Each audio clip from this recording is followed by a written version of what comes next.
समाचार के शाम 5 बजे के इस विशेष बुलेटिन में आपका स्वागत है। आपके साथ मैं विकास मिश्रा। आइए नजर डालते सबसे पहले मुख्य समाचार पर। भारत और अंगोला के बीच द्विपक्षीय संबंधों को मजबूत करने के लिए कई अहम समझौतों पर हुए करार। पीएम मोदी ने आतंकवाद को मानवता के लिए बताया खतरा। केंद्रीय सूचना एवं प्रसारण मंत्री अश्विनी वैष्णव ने वेव्स के तीसरे दिन पीएम मोदी की तारीफ की। कहा, नवाचार को बढ़ावा देने के चलते सूचना के क्षेत्र में आई नई क्रांति।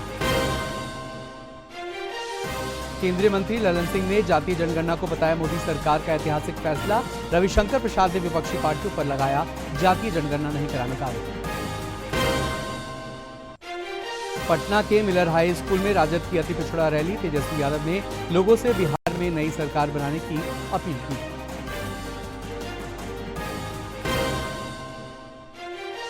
पीएमसीएच में मुख्यमंत्री नीतीश कुमार ने 2 नए टावरों का किया उद्घाटन। बिहार की आम जनता को मिलेगी इलाज की बेहतर सुविधा। और बिहार में कल से होगा खेलो इंडिया यूथ गेम्स का आगाज। खिलाड़ियों के आगमन को देखते हुए प्रदेश में सुरक्षा की गई व्यवस्था। अब खबरें विस्तार से। प्रधानमंत्री नरेंद्र मोदी आज अंगोला के राष्ट्रपति से नई दिल्ली के हैदराबाद हाउस में मुलाकात की। इस दौरान दोनों नेताओं के बीच द्विपक्षीय वार्ता हुई, जिसमें दोनों देशों के बीच कई मुद्दों पर चर्चा और सहमति बनी। पीएम मोदी ने कहा कि ये एक ऐतिहासिक पल है। 38 साल बाद अंगोला के राष्ट्रपति की भारत यात्रा हो रही है। पीएम मोदी ने कहा कि इस साल भारत और अंगोला अपने रासायनिक संबंधों की 40वीं वर्षगांठ बना रहा है, लेकिन हमारे संबंध उससे भी बहुत पुराने और गहरे रहे हैं। पीएम मोदी ने कहा कि जब अंगोला आज़ादी के लिए लड़ रहा था तब भारत की पूरी ईमानदारी और ताकत साथ उसके खड़ा था। आज विभिन्न क्षेत्रों में दोनों देशों के बीच घनिष्ठ संबंध हैं। के लिए $200 मिलियन की डिफेंस क्रेडिट लाइन को स्वीकृति दी गई है। रक्षा प्लेटफॉर्म्स के रिपेयर और ओवरहॉल और सप्लाई पर भी बात हुई है। अंगोला की सशस्त्र सेनाओं की ट्रेनिंग में सहयोग करने में हमें खुशी होगी। अपनी विकास साझेदारी को आगे बढ़ाते हुए हम digital public infrastructure, space technology और कैपेसिटी बिल्डिंग में अंगोला के साथ अपनी क्षमताएं साझा करेंगे। वेव्स के तीसरे दिन केंद्रीय सूचना एवं प्रसारण मंत्री अश्विनी वैष्णव ने अपने विचार साझा करते हुए कहा कि इस वेव्स कार्यक्रम के जरिए नए विचारों का आदान प्रदान हुआ है। सभी लोगों ने प्रधानमंत्री नरेंद्र मोदी की तारीफ की। फिल्म, एंटरटेनमेंट, मीडिया इस दुनिया में एकदम नया कदम है। प्राइम मिनिस्टर साहब का जो विजन है, उस विजन के हिसाब से भारत मीडिया और एंटरटेनमेंट में ग्लोबल लीडरशिप लेने की ताकत रखता है। India can take the global leadership in the world of media and entertainment. That is the kind of talent we have. I look forward to more and more inputs from the industry participants. We are very open-minded government. Our Prime Minister always encourages us to listen and make the changes which are required for helping our youngsters, helping our talent find the right opportunities. केंद्रीय मंत्री ललन सिंह ने जातीय जनगणना को लेकर कहा कि प्रधानमंत्री नरेंद्र मोदी ने जाति आधारित जनगणना कराने का एक ऐतिहासिक निर्णय लिया है। इससे यह स्पष्ट संकेत है कि पीएम मोदी देश में सामाजिक समरसता लाना चाहते हैं। नरेंद्र मोदी जी ने अगली खबर की ओर पूर्व केंद्रीय मंत्री निर्णय किया है जाति आधारित जनगणना कराने का, और यह स्पष्ट संकेत है कि आदरणीय प्रधानमंत्री नरेंद्र मोदी जी इस देश में सामाजिक समरसता लाना चाहते हैं, समाज के हर तबके को न्याय दिलाना चाहते हैं और समाज के हर तबके का कल्याण करना चाहते हैं। कब मांग किया लालू जी ने? 2004 से 9 तक तो मुंह में टेप लगाए हुए थे। क्यों नहीं करा दिया था जातीय जनगणना आरजेडी ने? तो ये सब ड्रामाबाज है ये लोग। इनका ड्रामा देखते रहिए, जनता सब ड्रामा इनका देखती है। बढ़ते अगली खबर की ओर। पूर्व केंद्रीय मंत्री रविशंकर प्रसाद ने आज जातीय जनगणना के केंद्र सरकार के फैसले की तारीफ की। उन्होंने कहा कि जातीय जनगणना कराने का अधिकार सिर्फ केंद्र को है। लालू प्रसाद पर निशाना साधते हुए कहा कि जब वो सत्ता में थे तब उन्होंने कांग्रेस सरकार से जातीय जनगणना कराने का अनुरोध क्यों नहीं किया।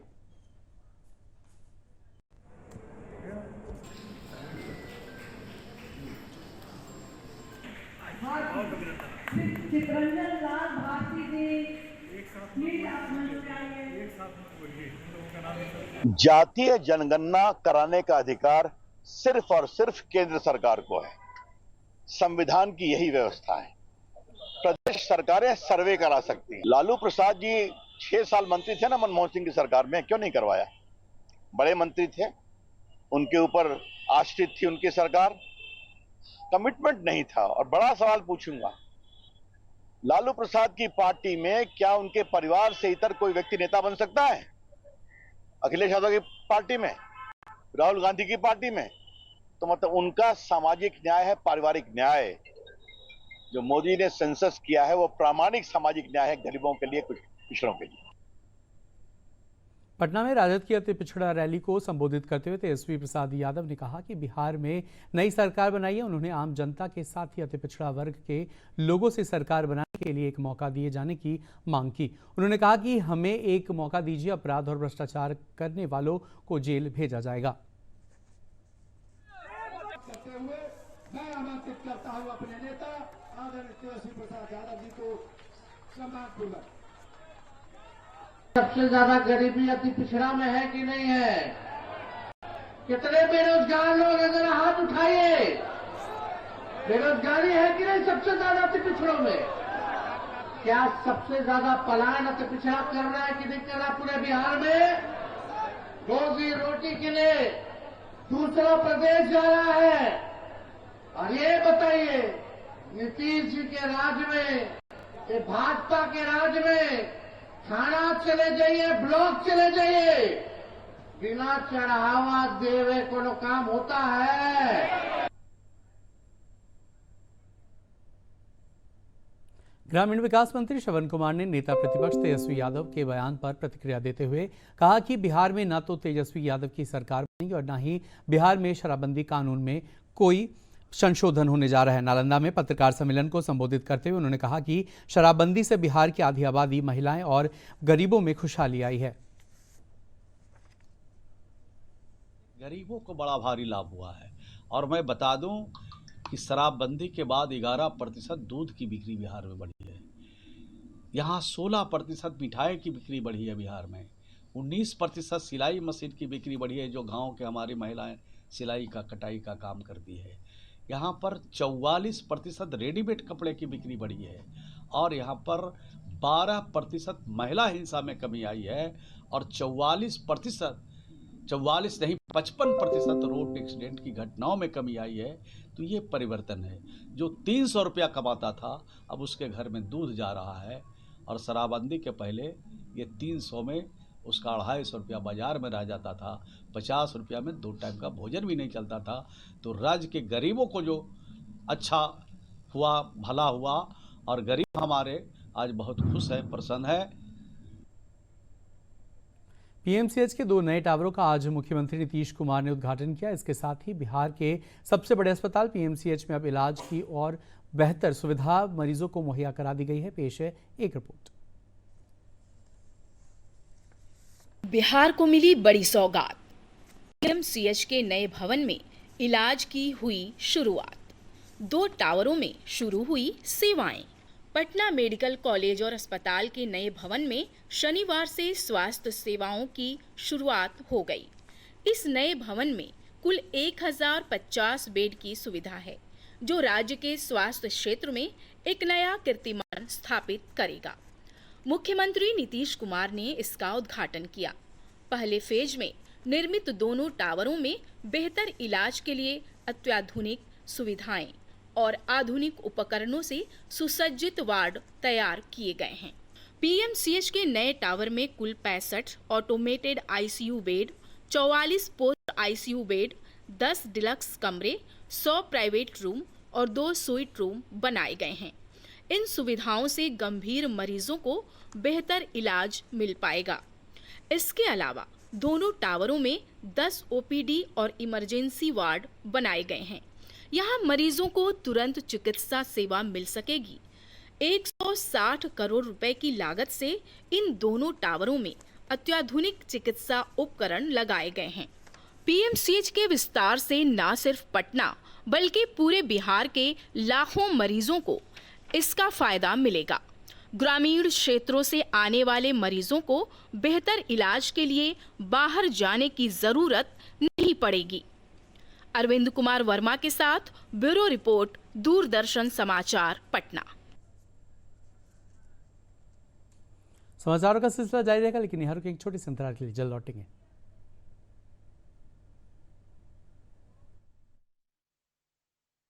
अरे सावित्री, चमकी यानी दिमागी बुखार के बारे में जानती है? सुने तो है, पर भैया इस बीमारी से बचा कैसे जाए? बच्चा लोग को रात में सोने से पहले भरपेट खाना खिलाना, सुबह बच्चों को देखना कि बच्चा में चमकी का कोई लक्षण तो नहीं है, बच्चों को तेज धूप से बचाना, दिन में 2 बार स्नान कराना। और कुछ? गर्मी के दिन में बच्चा लोग को ORS या नींबू चीनी पानी का घोल पिलाना चाहिए। बच्चों को इससे बचाया जा सकता है और इसका इलाज संभव है, लेकिन इलाज समय पर होना चाहिए। बच्चा बुतरू में लक्षण दिखे तो तुरंत अपने गांव की आशा ANM को खबर करना चाहिए और नजदीकी स्वास्थ्य केंद्र से सलाह लेना चाहिए। स्वास्थ्य विभाग और सूचना एवं जनसंपर्क विभाग, बिहार सरकार द्वारा जनहित में जारी। अंतराल के बाद आपका फिर से स्वागत है। बढ़ते खबरों की ओर। खेलो इंडिया यूथ गेम्स 2025 का आयोजन बिहार में पहली बार किया जा रहा है। यह खेलो इंडिया का 7वां संस्करण है। कल से 15 मई तक पटना, गया, राजगीर, भागलपुर और बेगूसराय में आयोजन होगा। प्रधानमंत्री नरेंद्र मोदी कल इसका पाटलिपुत्र खेल परिसर में वर्चुअल माध्यम से उद्घाटन करेंगे। कार्यक्रम में मुख्य अतिथि के रूप में मुख्यमंत्री नीतीश कुमार शामिल होंगे। देश के 28 राज्य और 8 केंद्र शासित प्रदेशों के 8,500 से ज्यादा खिलाड़ी और 1,500 टेक्निकल स्टाफ इनमें शामिल हो रहे हैं। बिहार खेल प्राधिकरण के DG रविंद्र संस्करण ने खेलो इंडिया यूथ गेम्स की सभी तैयारियां पूरी कर ली गई है। सारा टीम्स को हम लोगों ने स्टेशन पर, एयरपोर्ट पर अच्छे से स्वागत कर रहे हैं और उन लोगों को अच्छी जगह पर ठहरा रहे हैं और अच्छी व्यवस्था है। ये बहुत प्राउड की बात है कि बिहार में खेलो इंडिया हो रहा है और हमारी टीम भी पार्टिसिपेट कर रही है यहाँ पे। इधर का बिहार का जो देख रही हूँ मैं, अरेंजमेंट बहुत ही अच्छा रहा।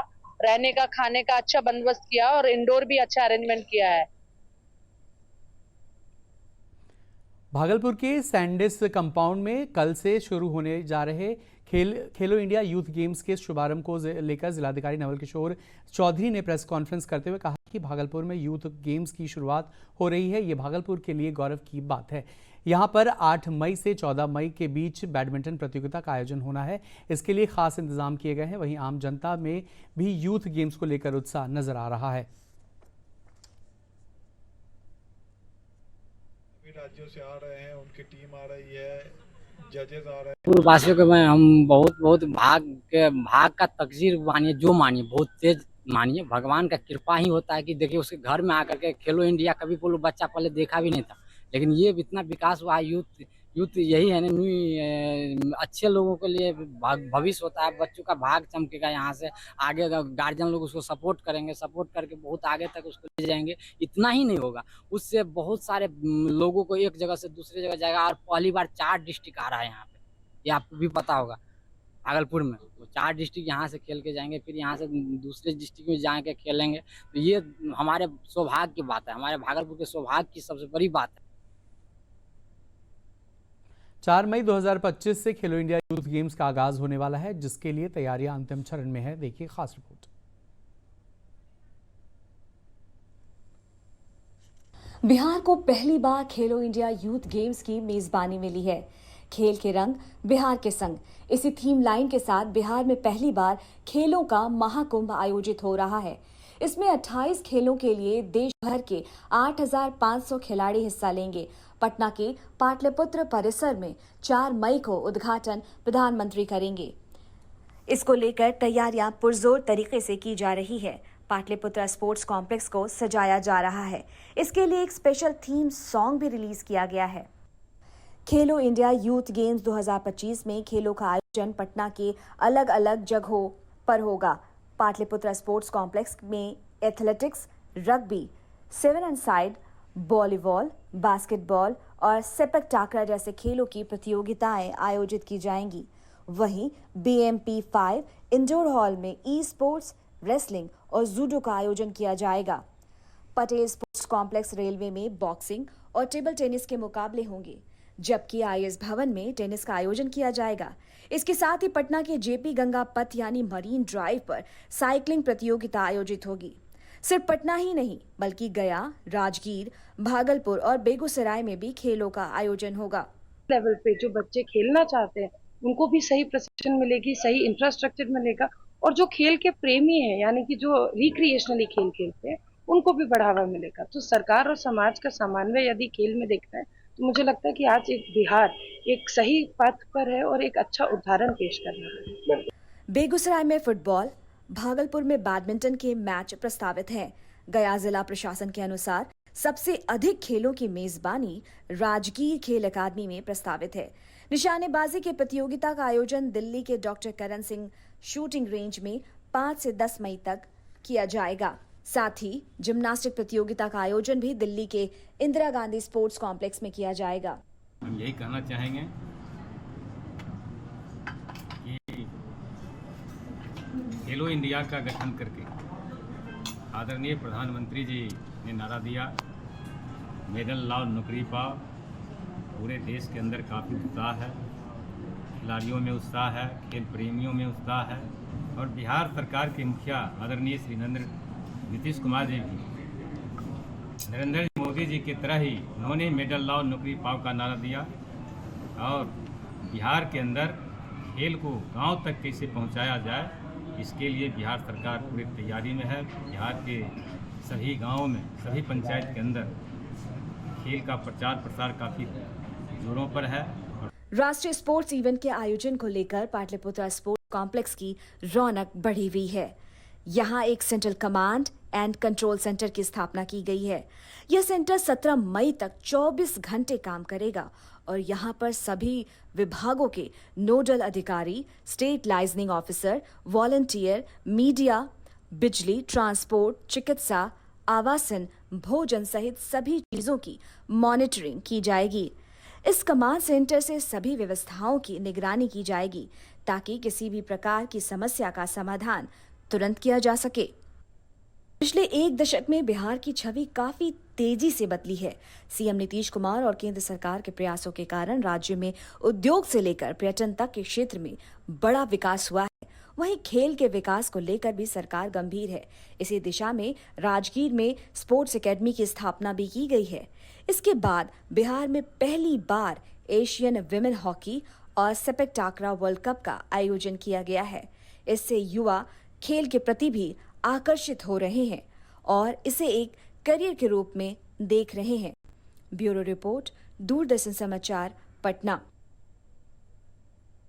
पटना हाईकोर्ट के जज न्यायाधीश खातिम रजा ने आज सिवान मंडल कारा का निरीक्षण किया। उन्होंने जेल में कैदियों की सुविधाओं, सुरक्षा इंतजामों और स्वच्छता व्यवस्था का जायजा लिया। विभिन्न कक्षों का निरीक्षण करते हुए उन्होंने सभी व्यवस्थाओं की जानकारी ली और संबंधित अधिकारियों को जरूरी निर्देश दिए। निरीक्षण के दौरान सिवान जिला जज DM मुकुल कुमार गुप्ता, SP अमितेश कुमार सिंह और जिला प्रशासन के पदाधिकारी भी मौजूद रहे। वहीं जेल गेट के बाहर भी सुरक्षा के पुख्ता इंतजाम किए गए थे। पटना हाईकोर्ट के जज 2 दिवसीय दौरे पर सिवान में है। इसी क्रम में उन्होंने जिला न्यायालय की कार्यप्रणाली और जेल का निरीक्षण किया है।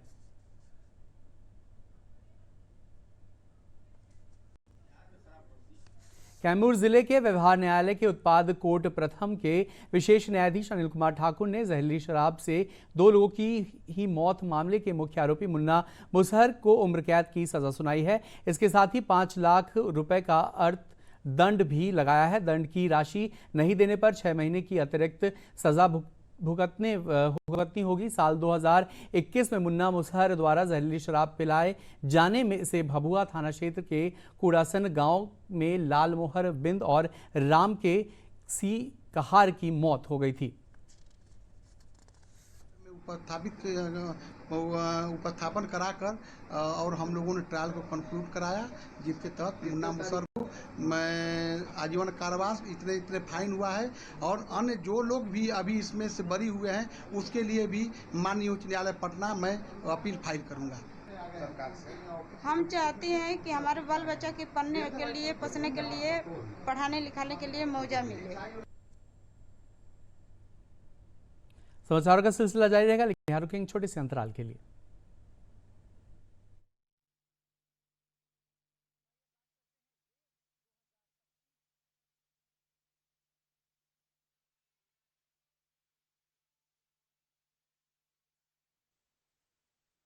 चमकी यानी दिमागी बुखार एक खतरनाक बीमारी है जो ज्यादातर 1 से 15 वर्ष के बच्चा लोग को होता है और यह बीमारी ज्यादा गर्मी या नमी में फैलता है। हाँ, सुने तो है कि बहुत खतरनाक है, पर समय रहते कैसे पता चलेगा? बच्चा बुजुर्ग लोग को सर में दर्द हो, बच्चा अर्ध चेतना में पहचान न सके, बेहोश हो जाए, बदन में चमकी और हाथ पैर में थरथराहट हो। इसके अलावा हाथ पैर अकड़ जाए, पूरे शरीर या किसी अंग में लकवा मार दे, शरीर या दिमाग का संतुलन बिगड़ जाए और 5 से 7 दिन से ज्यादा का तेज बुखार न हो। लक्षण दिखने पर तुरंत नजदीकी स्वास्थ्य केंद्र में जाएं। स्वास्थ्य विभाग और सूचना एवं जनसंपर्क विभाग बिहार सरकार द्वारा जनहित में जारी। स्वागत है, बढ़ते खबरों की ओर। मुंगेर सर्किट हाउस में जमा वृद्धि योजना के तहत खाता खोलो अभियान और केसीसी ऋण वितरण कैंप का आयोजन किया गया। इस अवसर पर सहकारिता मंत्री प्रेम कुमार ने कहा कि किसान क्रेडिट कार्ड वाजपेयी जी की सरकार में शुरू हुआ था, जिससे पीएम मोदी ने एक कदम आगे बढ़कर राशि में बढ़ोतरी करते हुए किसानों को लाभ पहुंचाया है। अटल जब प्रधानमंत्री बने थे तो आदरणीय वाजपेयी जी ने इस चिंता किसानों को की। हम जब सरकार में आए हैं, गांव, गरीब, किसान, नौजवान, महिलाओं की, समाज के हर वर्गों की चिंता हमसे की जाती। और अटल जी की सरकार में किसान क्रेडिट कार्ड शुरू हुआ था, जो माननीय प्रधानमंत्री नरेंद्र भाई मोदी ने एक कदम आगे बढ़कर मछली पालकों के लिए, दूध पालकों के लिए जाकर उनको भी केसीसी की सुविधा दी जा रही है। राशि बढ़ा दी गई है। पहले था शुरू में 1 लाख, 3 लाख हुआ, अब 5 लाख तक का 5 लाख तक का भारत सरकार ने निर्णय लिया है।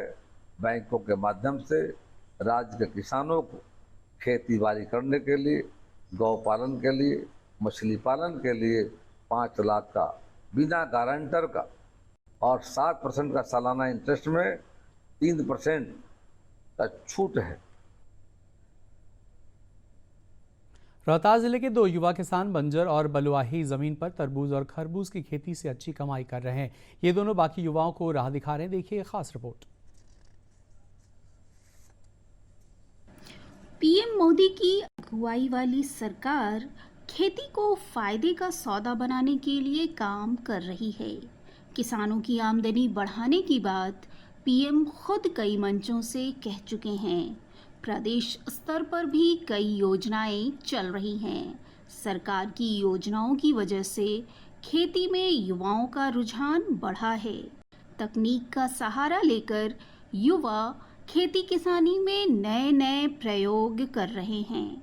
पारंपरिक खेती के साथ व्यावसायिक खेती कर मुनाफा कमा रहे हैं। रोहतास जिले के डेहरी प्रखंड के भड़कुड़िया बाल की बंजर और बलुआही जमीन पर 2 युवा किसान मिथिलेश कुमार और ज्योति प्रकाश ने 12 बीघे जमीन में तरबूज और खरबूज की खेती की है, जिससे अच्छी कमाई हो रही है। थोड़ा सा इसमें तकनीकी का उपयोग करके और कुछ शिक्षा का उपयोग करके हम लोग अलग अलग स्रोतों से इस पर सर्च करके पूर्ण रूप से ऑर्गेनिक।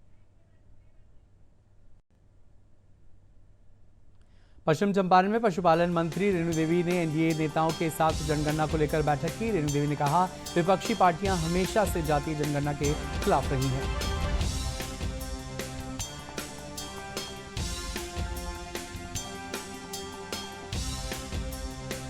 समस्तीपुर में राष्ट्रीय लोक मोर्चा के कार्यकर्ताओं ने एनडीए सरकार के जातीय जनगणना के फैसले के समर्थन में आभार यात्रा निकाली।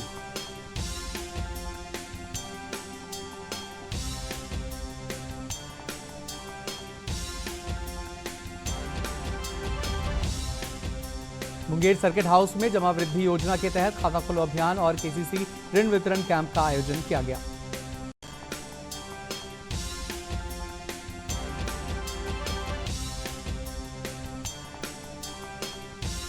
लखीसराय में जिला प्रशासन और पर्यटन विभाग की ओर से 3 दिवसीय संगोष्ठी एवं विरासत बिहार का आयोजन किया गया।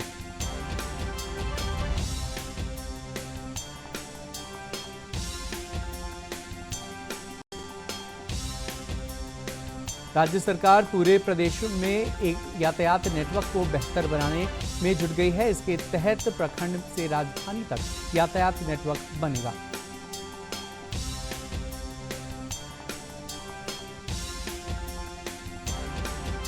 पटना हाईकोर्ट ने एक महत्वपूर्ण फैसले में कहा, राज्य के मान्यता प्राप्त निजी डिग्री कॉलेज में 19 अप्रैल 2007 से पहले नियुक्त शिक्षकों को वेतन और पेंशन दे सरकार।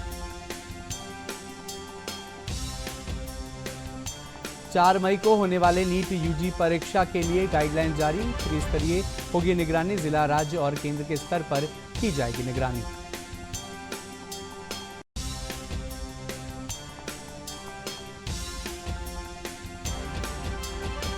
पूर्वी चंपारण के सदर अस्पताल में चारों तरफ गंदगी का अंबार लगा हुआ है। 2 महीनों से वेतन नहीं मिलने से सफाई कर्मी नाराज हैं।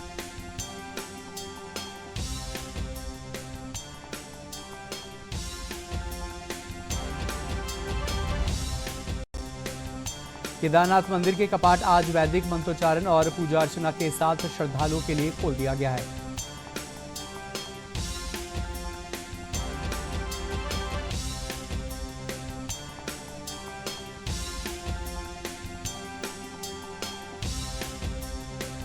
पटना समेत प्रदेश के 25 जिलों में आंधी और बारिश को लेकर येलो अलर्ट जारी किया गया है। उत्तर बिहार के 19 जिलों में तेज हवाओं के साथ ठनका गिरने की संभावना।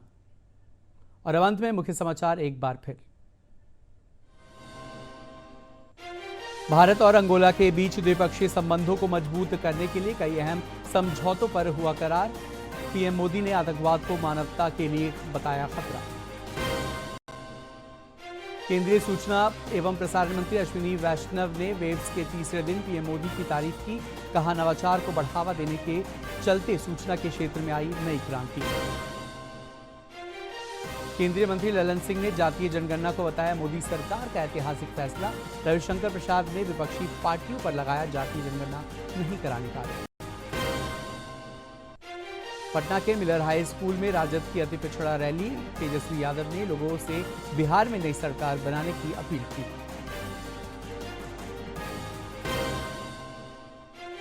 पीएमसीएच में मुख्यमंत्री नीतीश कुमार ने 2 नए टावरों का किया उद्घाटन। बिहार की आम जनता को मिलेगी इलाज की बेहतर सुविधा।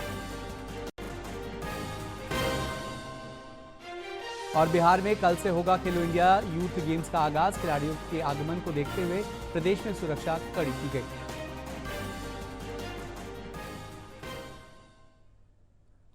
इसके साथ ही प्रादेशिक समाचार का शाम 5 बजे का यह विशेष बुलेटिन समाप्त हुआ। अब दूरदर्शन के सभी कार्यक्रम और समाचार OTT चैनल वेव्स पर उपलब्ध है। Waves app Google play store और एप्पल स्टोर से डाउनलोड किया जा सकता है। नमस्कार।